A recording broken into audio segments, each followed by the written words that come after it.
مانی هم دبیر ریاضی. بچه یکی از بحث‌های مهم توی ریاضی میدونید بحث سهمیه.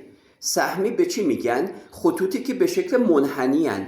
الان پشت من اگر دید باشه یعنی به شکل یک کاسن یا به شکل یک تپه.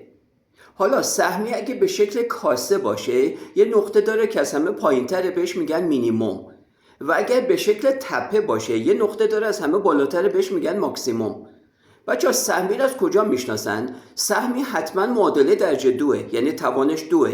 y مساوی با x2، y مساوی با 2x2، y مساوی با 1/5 x2. حالا سهمی رو چجور رسم میکنیم؟ به x عدد میدیم تا برای y جواب پیدا بشه، مقدار پیدا بشه، یعنی یه صلیب میکشیم، بعد به x عدد میدیم، معمولا 3 تا یا 5 تا عدد میدن، بعد روی محور x ها و y ها رسمش میکنیم و میگم مثل یا شبیه یک کاسه میشه یا شبیه یک تپه.